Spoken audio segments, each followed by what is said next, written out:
good balance of extracurriculars and the actual education. Could cuts be coming at Canada's largest school board? The TDSB works to balance the books. Tonight, what's at risk? Pool and music programs on the chopping block. Good evening. School board officials say they're dealing with a multi-million-dollar deficit. They recently floated the idea of some possible program cuts and with parents, and tonight are meeting to debate what to do next. CTV's Janice Golding joins us live with the details. Janice. Hi, Nathan. The Budget Committee meeting got underway about an hour and a half ago, and I can tell you that trustees have some very difficult decisions to make in the days ahead, given the board is facing a big budget shortfall. The Toronto District School Board is facing a massive structural budget deficit to the tune of $58 million, which is why the board is considering cutbacks in areas not fully covered by Ministry of Education funding. Not particularly happy. I think it's important for everyone to be able to experience all types of activities. The board recently sent out an online survey to parents asking them to weigh in on 5 areas where they thought the board could reduce spending, like pools and swim programming, music programming, Chromebooks for every student from grades 5 to 12, outdoor education, continuing education, and cafeterias. I'm done with it. Like, we have to limit screen time already, and they don't need to be on a Chromebook entertaining themselves when the teachers are bored. Oh my goodness, I think the pools are so important to the children at these schools. I don't understand how they could dismantle all that. I think in school, you need a good balance of extracurriculars and the actual education. And by taking out like the pool and activities outside of school and the music program, it's kind of taking away from like the experience of high school. I think it'd be a shame if they got rid of all of those things. The TDSB says at a meeting today, trustees are hearing from the board's Finance, Budget and Enrollment Committee about a report released earlier this year, which identified areas where funding and expenditures did not align. The board's chair saying in a statement to CTV News this afternoon, it's important to note that no final decisions have been made. The core education funding for 2025-26 has yet to be announced, and when it is, staff will update the financial projections and inform trustees.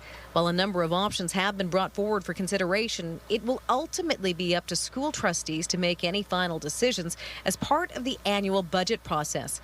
A final decision is not expected until late June.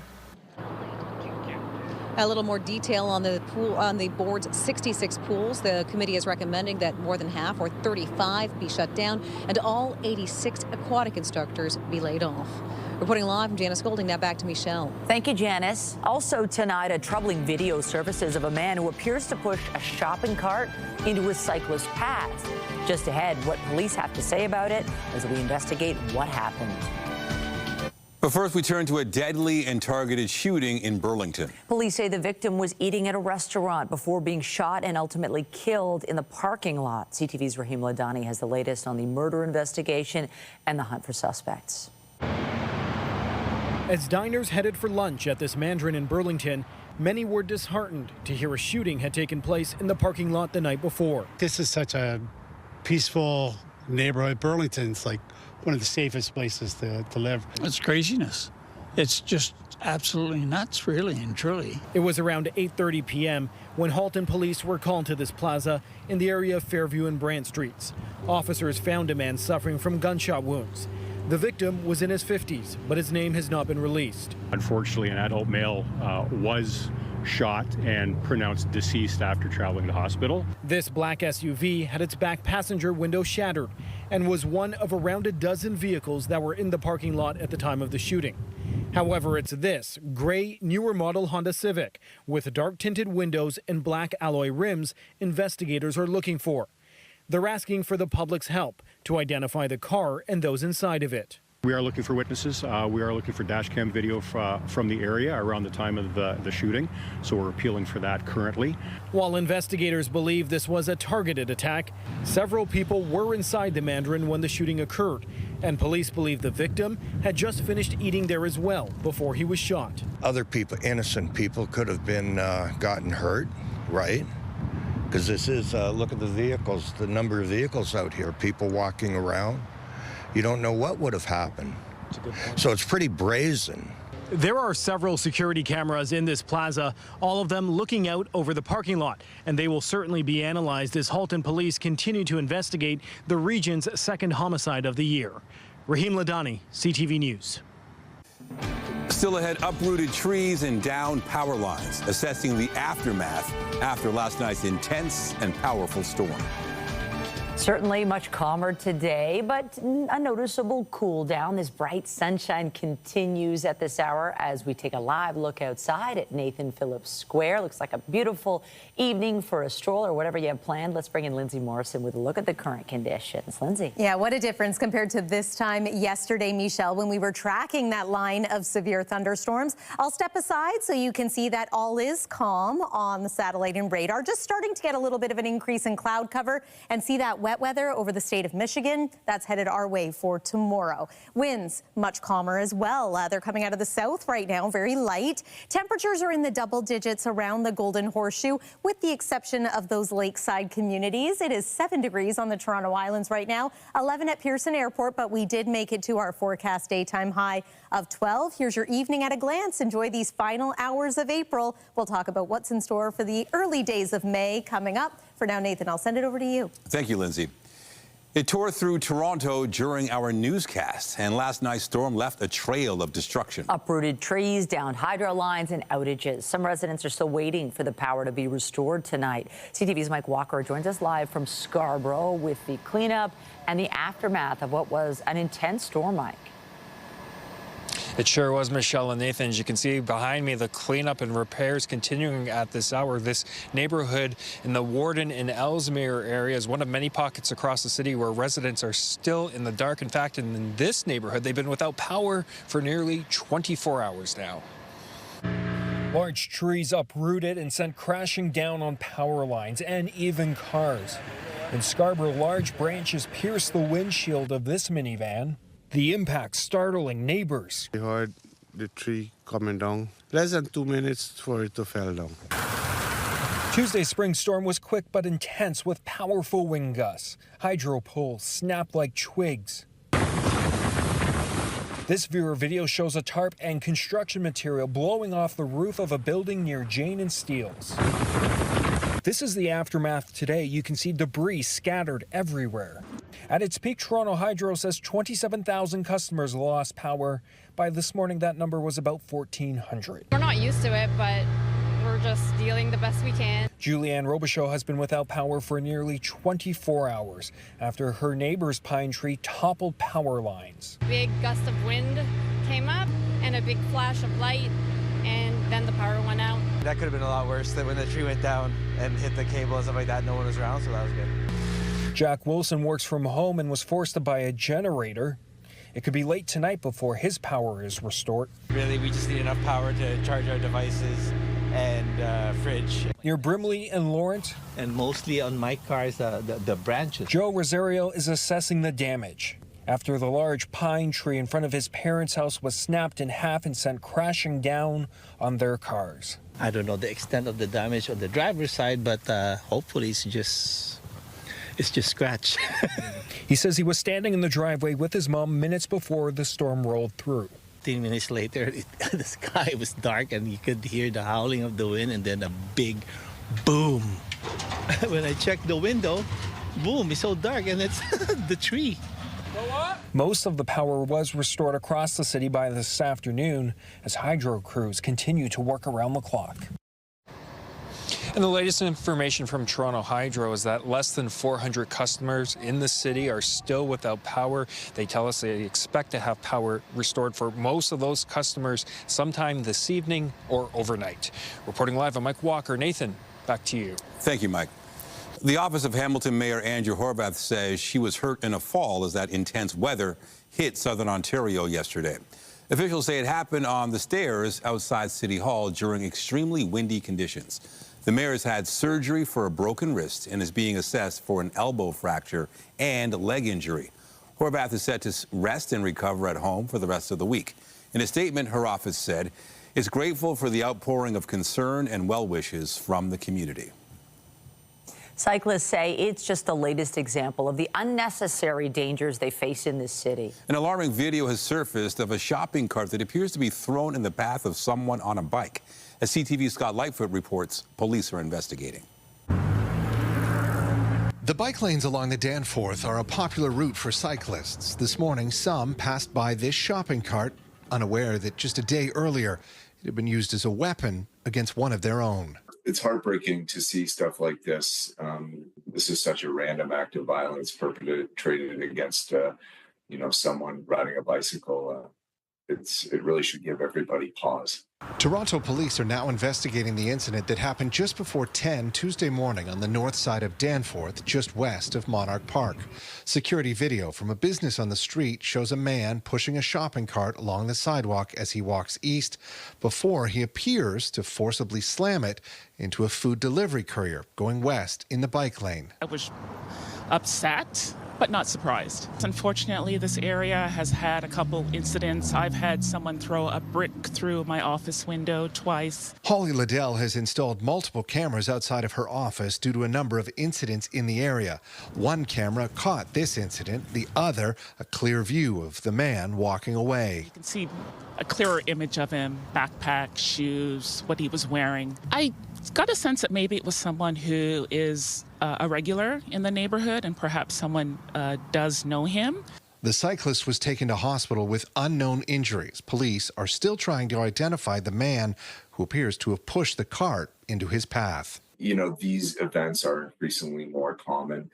We want people to really be careful out there. If you see someone who's dangerous, behaving aggressively, report that. There's online reporting that you can do to police. If you've seen this individual specifically, don't confront them, contact authorities. Scott Lightfoot, CTV News. Police in York Region say they've recovered more than $3 million worth of stolen property after an investigation into organized thefts.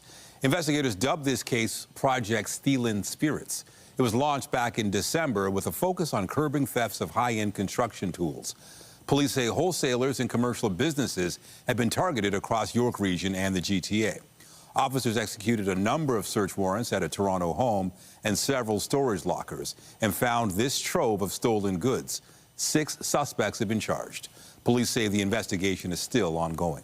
And here in the city, police say they've made an arrest in their own investigation into stolen property. Investigators say they found out a suspect was purchasing stolen merchandise and carried out a search warrant near Parliament and Wellesley. They say they located approximately 500 bottles of stolen alcohol with an estimated value of $27,000. A 66-year-old Toronto man faces charges, including possession of property obtained by crime for the purpose of trafficking.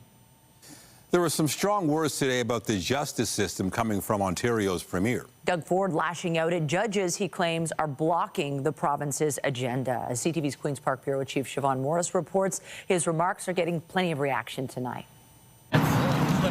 It was supposed to be an announcement about tweaks Ontario can make to bail, but the premier eclipsed it with a rant he says he's been holding in for 7 years. What right do they have, an unelected, politically appointed judges, determining our budgets? Doug Ford taking aim not only at judges he says are soft on accused criminals, but derailing his government's agenda. We get democratically elected, and some judge slaps an injunction on bike lanes. The government is appealing that injunction that blocks the removal of bike lanes on 3 Toronto streets. That's until a decision is made on whether the removal is unconstitutional. Last time I checked, there hasn't been any judges elected. Maybe that's the problem. We should do what the U.S. does. Let's start electing our judges, holding them accountable. Not something the provincial government has power to decide. But Ford is floating another way to get people on the bench who see things his way. You know, one of these judges that are bleeding hearts, I can't wait till they retire. Matter of fact, I'll pay him to retire earlier. The Canadian Civil Liberties Association calls Ford's comments deeply alarming, stressing the need to respect judicial independence and rule of law to maintain a fair criminal justice system. Something echoed by the opposition at Queen's Park. When the Premier starts talking like this, it's dangerous. The judiciary are not there to further our agenda. They're independent. Their job is to impose the rule of law and to interpret the rule of law. Pointing out Doug Ford's frustrations sound a lot like someone else. When you're fighting Trump, to sound like Trump when it comes to respecting the courts and due process doesn't do Ontarians any good, doesn't do Canadians any good. The opposition says the answer to anger over potentially violent people being released from custody is more funding for the courts. People who should get, who should be behind bars are not. Their cases are being dismissed.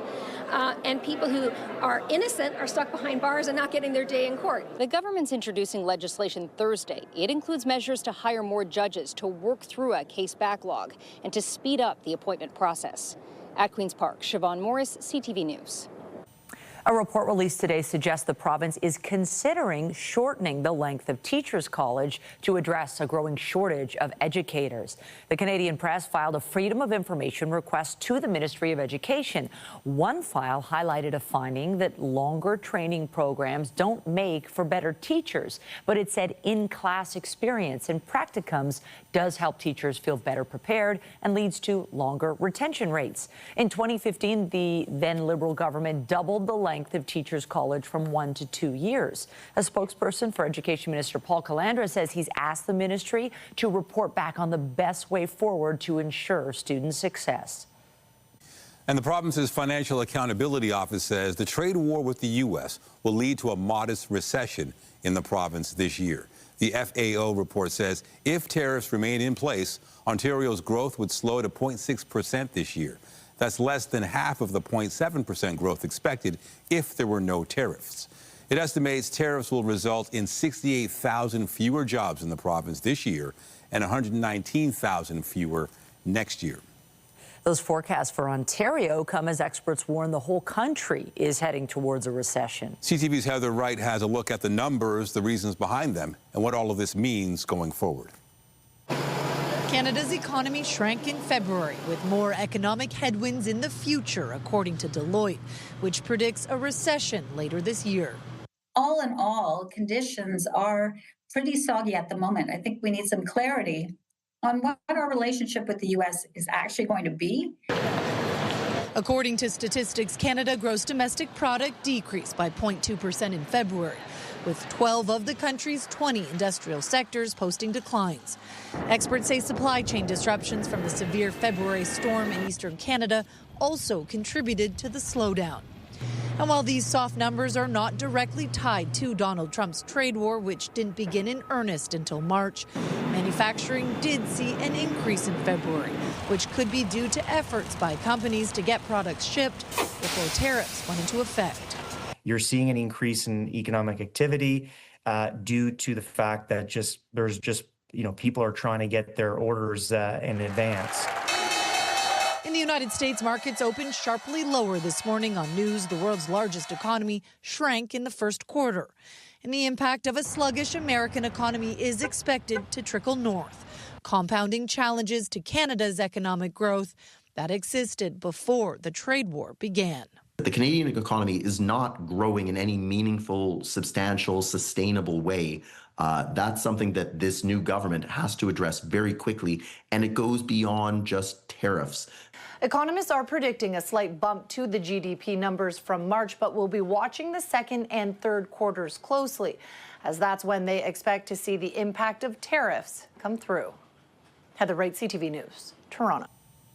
After a campaign that saw tariff and annexation threats take center stage, the U.S. president this afternoon weighed in on Prime Minister Mark Carney's election victory. I spoke to him yesterday. Couldn't have been nicer, and I congratulated him. You know, it was a very mixed signal because it's almost even, which makes it very complicated for the country. It's a pretty tight race, but he's a very nice gentleman, and he's going to come to the White House very shortly. The Prime Minister's office has not confirmed a date for this meeting, only that it will happen in the near future. The White House said it was expected to happen within the next week or so. Carney has said a meeting will happen if Trump respects Canada's sovereignty. The chaos unleashed by Donald Trump's tariffs is expected to be the biggest challenge facing the Prime Minister when Parliament gets back to work on May 26th. CTV senior political correspondent Mike Lecouteur has more on the road ahead for the government and the opposition parties after Monday's election. As Prime Minister Mark Carney holds transition meetings, federal Conservatives are assessing the results while some of their provincial cousins have some pointed criticism. I hope they do some soul searching. Nova Scotia Premier Tim Houston didn't hold back in his assessment of the federal election. I think the Conservative Party of Canada was very good at pushing people away, not so good at pulling people in. Ontario Premier Doug Ford was one of those people. His team openly criticized Poilievre's campaign, and clearly there's still bad blood.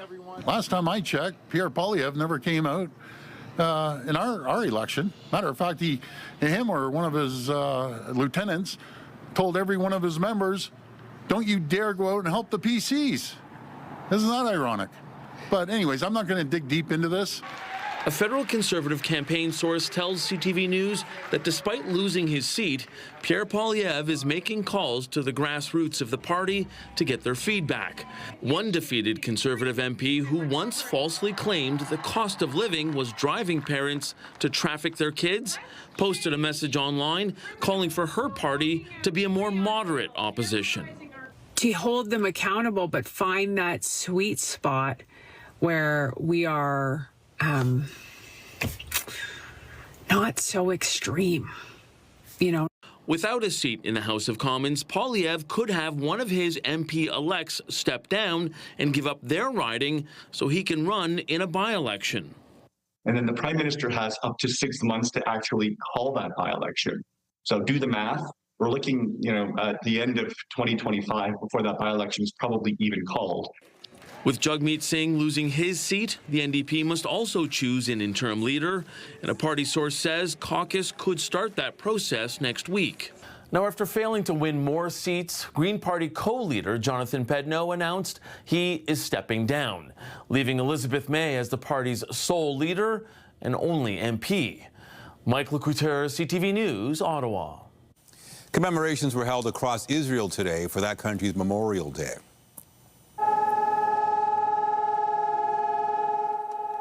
Traffic across Israel came to a standstill as sirens sounded in honor of fallen soldiers and victims of terror attacks.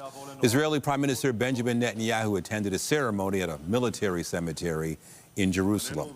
He spoke about Hamas's 2023 attack on Israel that sparked the war in Gaza and said Israel would settle the account of those responsible. Approximately 1,200 people were killed in Israel. The Hamas-controlled health ministry in Gaza says 52,000 Palestinians have died in Israel's military response. Also today, Israel requested international help in combating an outbreak of wildfires outside Jerusalem. Police closed the main route connecting that city and Tel Aviv as many drivers abandoned their vehicles on the highway. Residents of several communities have also been forced to flee. The cause of the fires is under investigation, but officials warned they could get worse thanks to dry conditions and high winds. It's bad for your eyes to look directly at the sun, but a first-of-its-kind image is offering what could be the next best thing. The U.S. National Science Foundation used a solar telescope and a new filter to create this closer-than-ever three-dimensional view of what is happening on the sun's surface. Scientists are looking out for blemishes where solar flares and other activity are more likely to occur. Experts say that helps them learn about and predict solar weather that could affect power grids and satellite networks here on Earth. And back here on Earth, there was an unexpected sight this week for residents in a town outside New Haven. One shared this video of a trio of bears that discovered a children's play set in their backyard. The bears can be seen playing with the set and even getting a little tangled up in the swing before moving on to something else. Coming up, looking ahead after another major letdown, the Maple Leafs focus on Game 6 in Ottawa as fans try not to push the panic button. And I'm Pat Foran. Coming up on Consumer Alert, many people have already filed their taxes and received their refund checks. But if you haven't, today is the deadline. We can tell you why you should file your taxes on time and how you can do it for free. I'll have that story. Let's just ahead. Already the end of April, and this year we will remember the month for bringing us nearly 7 centimeters of snow in Toronto and also a decent amount of rainfall, but the majority of it fell at the beginning of the month, so we were due for some wet weather when those storms rolled through yesterday. Tomorrow it's going to be a little cool, a little cloudy, and yes, maybe a little stormy for the first day of May. What's in store for the weekend? We'll take you through the forecast coming up, and stay with us. We've got another full night of great shows for you right here on CTV.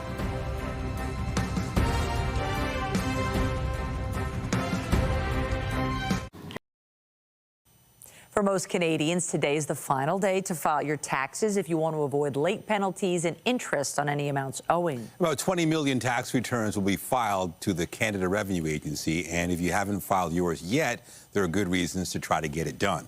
Here's Pat Foran and Consumer Alert. Pat. Thanks, Nathan. And Michelle, a survey by H&R Block found a week ago 22% of Canadians still hadn't filed their taxes yet, and many will be scrambling to try and file them tonight before midnight. If you're self-employed, you have a little longer until June 15th to get it done. If you owe money to the CRA and you file your taxes late, you could have to pay a 5% penalty on what you owe, as well as another 1% penalty per month until your return is submitted. It's always wise to prepare your taxes carefully, but that's especially true this tax season. This is really the year to sit back and say, okay, let's be a little bit more careful with what we're doing and make sure that, everything we have is complete and accurate. The capital gains tax was to increase for the 2024 tax year, but it's been deferred for future debate. So the capital gains inclusion rate, the change to take it from 50% to 2/3, that did not go through. It didn't receive royal assent. Due to the postal strike, the CRA also extended the donations eligibility window, so any donations made in the first 2 months of this year can be claimed on last year's taxes. If you have any donations that you made at the beginning of the year, just be aware that you can claim those donations on your 2024 return instead of your 2025 return. Because the government got rid of the carbon tax, which was charged at the gas pumps, in the future you'll no longer get carbon rebate checks showing up in your bank account. They scrapped the carbon tax on those energy products. Well, of course, now the rebate will go away as well. You should do your taxes to receive other government benefits. You could get the GST credit, Canada Child Benefit, and other benefits, but you have to file your taxes to get that money. There are often a lot of benefits that a person can unlock simply by getting your taxes filed. If you have a complicated tax situation, such as you sold a property, got a divorce, or have a business, you may want the help of a tax professional. But if your tax return is fairly simple, you can do it yourself. You can find free tax software at the CRA website, which can walk you through the process. If it's a simple tax refund, just, a T4, just the income statement, then it can be pretty straightforward and free. It's best to stay organized all year long. Create a file to store your receipts and paperwork so they're easy to find the next time tax season rolls around. And this year, the government had some trouble getting out some tax documents on time. If for any reason you don't have yours, you can sign into your CRA account. All the necessary tax slips should be there.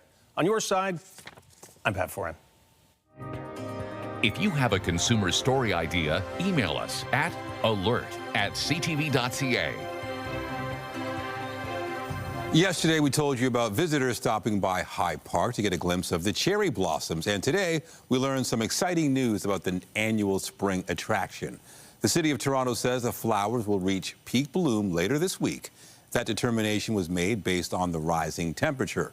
The blossoms usually last from 4 to 10 days. You can find out more about where to see cherry blossoms across Toronto on the city's website. That's another sure sign of spring. Yes. Good to see. That's so exciting. It'll be busy there, but gorgeous, and there's lots of trees to see. Yes. Unfortunately, several trees were also damaged yesterday. Not the cherry blossom trees, hopefully, but lots of downed trees, as we saw in Mike Walker's report, also around the City of London, as well as Guelph, Ontario. And I want to take you to a different part of the province near Muskoka, Bancroft area, and in fact, very specifically just north of Bancroft in a community called Birds Creek. Take a look at some of the damage here. So plenty of trees down, many widespread power outages yesterday as a result of that line of storms and the very strong winds as well. So a bit of cleanup to be done. And you may recall that it was only 1 month ago that ice storm impacted some of those areas, both in Ontario and Quebec. The ice would have weakened some of those trees and tree branches. So couple that with the very strong winds we had yesterday, and it's no surprise that many of them, unfortunately, came crashing to the ground. For some, this was a repeat of power outages, much like the last couple of weeks. And worth mentioning, too, that the Insurance Bureau of Canada now says that between Ontario and Quebec, with that ice storm, there was caused $342 million in insured damage. So we're going to continue to follow that story. I did notice a lot of those trees in that video seem to have all fallen in the same direction, which may be indicative of straight line winds or perhaps a downburst. Environment Canada likely to follow up on that over the next few days here. Let's talk about the big drop in temperature. Many communities yesterday went from a high of about 26, 27 degrees, looking at you, Algonquin Park, to a morning temperature this morning of -3. We stayed on the plus side in Toronto, but barely. 2 is what we woke up to this morning. Nice rebound this afternoon. We did climb to 12 degrees. It's 11 degrees right now. Starting to see single-digit temperatures around central and eastern Ontario at this time. Tonight, it's not going to be quite as chilly. 7 is our forecast overnight low. You'll notice that that's on the warm side of seasonal. Waking up tomorrow morning, some cloud cover certainly, maybe a few showers early on, and then a better chance of seeing some wet weather and perhaps some thunderstorms in the afternoon and evening tomorrow. Daytime temperature about 11 degrees. That's cooler than normal, but the temperature is actually going to rise as we make our way into Thursday night. So here's what we're looking at on the satellite and radar imagery. Another area of low pressure is on the way. And yes, once again, this could bring us some much needed rain, yes, but also the potential for some thunderstorm activity. So let's talk about the timing. Again, waking up tomorrow morning, chance of a few spotty showers. First round of embedded thunderstorms. This is a different setup than what we had yesterday. Could happen early in the afternoon. And once again, a little bit of concern about thunderstorm activity around the dinner hour, then into Friday. Scattered showers. There's a slight chance of a shower into Saturday morning, but I think at this point, the bigger concern is that it's going to be a little cloudy and a little cool for the first weekend of May. There's an idea of how much rain could be in the forecast. The weekend, though, does look drier. And look at Sunday, sunshine and a high of 17 degrees. Temperatures trend a little more seasonal through the early part of next week, too. That's your look at the forecast. Nathan, over to you. Thank you, Lindsay. Also tonight, it's used to keep lines and wrinkles at bay, yet the origins of Botox are not cosmetic, they're medical. Just ahead, a closer look at how the drug was pioneered 4 decades ago, right here in Toronto. Botox is well known as a cosmetic treatment, but this year actually marks 40 years since it was first used as a medical treatment. And as CTV's health reporter Pauline Chan tells us, the University Health Network was involved right from the beginning.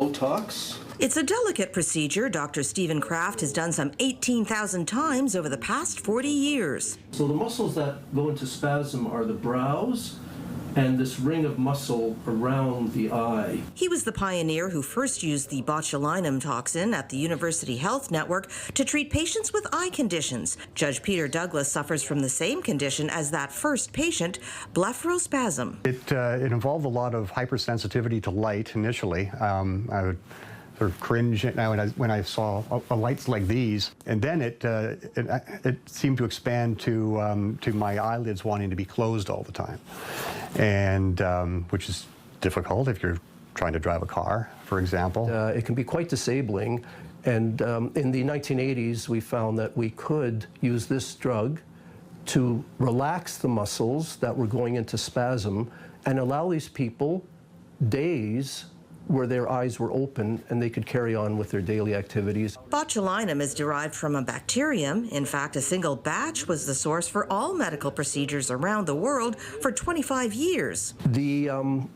amount that we use is of the order of what's called nanograms. So that's 1/billionth of a gram. But the effects of that tiny dose allowed Douglas to lead a normal life for more than 3 months before he comes in for another round of injections. 10 minutes, perhaps, of treatment, 10 minutes of chatting, and I'm on my way. He says having needles near his face was initially unpleasant, but now knowing the benefits of treatment, he's grateful for that discovery made by scientists 4 decades ago. Pauline Chan, CTV News. U2 frontman Bono is bringing a one-man show about his life story to the big screen. I was born with my fists up. Surrender does not come easy to me. This is my story. I'm stuck with it. Bono's Stories of Surrender is based on the singer's one-man show drawn from his memoir of the same title. Along with stories of his life and career, the film features Bono performing several U2 hit songs and footage from the band's residency at the Las Vegas Sphere. The movie premieres at the Cannes Film Festival before streaming May 30th on Apple TV+. Barbra Streisand is getting ready to release a new album of duets with several high-profile artists. I've always loved singing duets with gifted artists. They inspire me and make working in the studio a joy. Streisand revealed the album will be called The Secret of Life Partners Volume 2. She also shared a glimpse into her time in the studio with Paul McCartney while teasing tracks alongside artists like James Taylor, Mariah Carey, Ariana Grande, Seal, and Bob Dylan, to name a few. The album is out June 27th. After the break, staying positive after another heartbreaking loss. The Leafs head to Ottawa in control of the series, but getting close to a worst-case scenario. It's kind of taking away from like the experience of high school. I think it's be a shame if they got rid of all of those things. Updating our top stories, the Toronto District School Board is asking parents to weigh in on potential cuts to address a $58 million deficit. The board outlined items like pools, music programs, and Chromebooks that could be on the chopping block, but officials say a final decision won't be made until June. Other people, innocent people, could have been gotten hurt, right? A homicide investigation is underway in Burlington after a deadly shooting outside a Mandarin last night.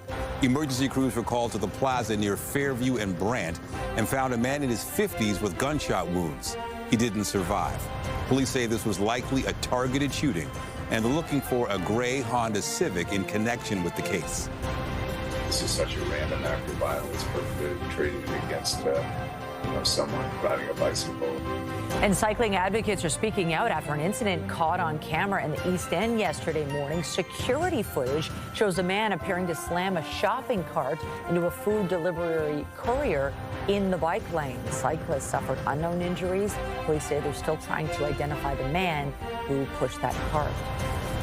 Remember to keep up to date day and night at ctvnewstoronto.ca and by downloading the CTV News app. A long list of companies reported earnings today. BNN Bloomberg's Morella Fernandez has the details in tonight's business report. Powerhouse tech company Meta is reporting first quarter revenue of $42.3 billion. And that's well ahead of the $36.5 billion it made in the same quarter last year. And while others are slowing investment in AI data centers, the parent company of Facebook and Instagram is upping its spend. Meta also announced it has a new AI app that acts like a personal assistant. Canadian Pacific Kansas City reported Q1 revenue of $3.8 billion. That's up 8% over last year. But the railway is lowering earnings guidance for later in the year given the trade war and the fear of recession. Loblaw reported a first quarter profit of $14.1 billion, significantly higher than the $13.6 billion of last year. The grocery chain says customers are taking advantage of loyalty offers. Loblaw also owns the Shoppers Drug Mart chain. Here's how the trading day ended. The Canadian dollar moved up to 72.57. West Texas Intermediate took a sharp dive of more than $2 to 58.21. Our fix on Western Canadian Select has it down $1.55 to 50.06, and the TSX is down 32 points today to 24,841. Those are your business headlines. I'm Morella Fernandez. The Business Report is brought to you by Canadian Western Bank, the bank built for business. The Battle of Ontario will continue. The Toronto Maple Leafs failed to pull out a win against the Senators last night. It would have clinched the first round and let the team advance in the playoffs. As CTV's Sean Leithong reports, fans are starting to worry that this season may end the way so many others have. Moving in, Cousins scores! With a chance to end the series, the Leafs are shut out at home. Once up 3-0, now at 3-2. And fans were not shy last night. Zero intensity. Hard to watch. The Leafs are a way better team, and to have a shutout at home is just horrible. And there's a familiar feeling starting to creep in. Yeah, it sure feels like some of those playoff demons are surfacing again for this Leafs core. They're going to have to perform an exorcism in Ottawa. In the 9 straight seasons that the Leafs have made the playoffs, they are now 1-14 in potential series-clinching games. There's a lot of nervousness in that building and amongst the Maple Leafs, honestly. Before heading to Ottawa this morning, Leafs defenseman Morgan Riley said they expected difficult times. I think in moments like this or in the past in playoff series, it kind of brings you together, when you face a little bit of adversity. But for a team looking to change momentum for Game 6 in Ottawa, Coach Craig Berube pointed to one specific area that needs to improve. You have to have that work mentality and that checking mentality. Checking's not just playing defense. Checking is offense. You check for your chances. You get on the inside. You work and hound. It creates turnovers from the other team. It creates chaos for the other team. We can do a better job of that as a team. So whatever players and fans may feel about those playoff demons, there is still a chance tomorrow night in Ottawa to finish this series. Sean Leathong, CTV News. The Scepters face off with the New York Sirens last night in their second last game of the regular season. And the Scepters win. Carpenter comes in. Toronto in a shootout. Winner. The game went to a shootout, but the Scepters came out on top 2-1. The team clinched a playoff berth earlier this week. The Scepters will be back on the ice Saturday to play Ottawa in their final game of the regular season. Washington has a long history as a hockey town. Meantime, the league is growing. The PWHL confirmed the addition of another West Coast expansion team today. Starting next season, Seattle will play out of Climate Pledge Arena, which is also home to the city's NHL team. The bid was led by the developers and operators of Climate Pledge and the Kraken. Last week, the league announced Vancouver would be the PWHL's first expansion team in Canada. The additions make for an 8-team league in 2025-26. The Blue Jays will try for a much-needed win tonight as they continue their series against the Red Sox at Rogers Center. Driven to deep center. Varsho turns. It's gone. Boston took a 7-0 lead with a homer in the third inning. The Jays got a couple of runs back with a homer of their own in the bottom half of that inning. However, they ended up losing the game 10-2. Despite the loss. Now, a sensational catch by Jays center fielder Dalton Varsho has everyone talking. In that he seems to normally have. Here's a drive to deep center. Varsho back. And did he catch that ball? He caught that ball. What a catch. Varsho fell while chasing a fly ball, but managed to recover in time to complete a behind-the-back catch. Varsho had just returned to the lineup after being injured, and he's no stranger to defense. He won his first Gold Glove last year. Just ahead, a window into Cirque du Soleil's new show, OVO, landing in Toronto tomorrow. Tonight, violent storms spark chaos for Canadian families. As I was cooking dinner, and I said, look at the storm outside. And as I moved away to go back to my dinner, she goes, the tree fell on my car. The damage and struggle to reconnect thousands off the grid. Later on CTV National News. Cirque du Soleil knows how to amaze with incredible acrobatics and drama, and their newest show is set to open in Toronto tomorrow. It's called OVO, The Bugs Are Back in Town, and aims to take audiences on a trip inside a colorful ecosystem. CTV's Jessica Smith got a sneak peek. Storytelling meets art and acrobatics in the latest eye-catching show by Cirque du Soleil. That's what's mesmerizing. It speaks to anybody, whether you're 3 years old, you're 93 years old. There's something for everybody in this show. Titled OVO, the show is centered around a bright and energetic ecosystem full of interesting insects interacting with each other, with a special nod to the country of Brazil. OVO takes a lot of Brazilian influence. Our show's creator is from Brazil, so you're going to see that a lot through the colors, the music. The show features 53 artists from all over the world, including Canada. And with this run in Toronto, it's a homecoming for many of the artists. I'm really looking forward to seeing friends and family come to the show, so everybody come. them. And yeah, it's just really cool to represent, and to be here during the most beautiful time of the year, I think is even better. Each costume is custom made in Montreal and tailored to a T for each insect-inspired look. It is built for what they do in the shows. All designed to make you think, feel, and take your breath away. There's a part in the show where the audience goes, and you hear it every single time, and that sort of stuff is what really makes it fun to do this show. I love it. Even when I'm in the middle of doing acrobatics and I hear people react, that's what really gives our kind of a clap for us, like for all the hard work that we've done. Celebrating the idea that just like insects, it takes everyone working together to make this show a success. The Eclectic Insect Show Oboe begins here in Toronto on May 1st and runs all the way through to June 28th. Jessica Smith, CTV News. So it's the last day of April, which means we get to quote Justin Timberlake and say tomorrow it's gonna be May. I couldn't say it better. I'm glad you did. And it's true. May is on the way. Tonight it's going to be not bad weather-wise. We're looking at an increase in cloud cover and an overnight low of 7 degrees. Here's a look at what you can expect. There's the low, 7, and then into tomorrow's school day forecast. Yeah, just watch for some cloud cover through the day. Chance of showers, risk of thunderstorms in the afternoon and early evening, especially for that first day of May. Let's take one more look at the 7-day forecast. First weekend of May, not bad, a little cloudy, back into some sunshine by Sunday. And a reminder, tonight's Lotto 649 Gold Ball jackpot is $56 million, plus the classic $5 million jackpot. You can buy your tickets in-store or at olg.ca. Play responsibly, 18 plus. Michelle and Nathan. Thanks, Lindsay. That's it for us, but be sure to join Omar Sachedina tonight at 11 for CTV National News, followed by Zoraida Allman with your next local newscast at 11:30. In the meantime, our coverage continues anytime on CP24 and at ctvnewstoronto.ca. For Lindsay Morrison and all of us here at CTV News, thanks for watching and have a great night. Thank you.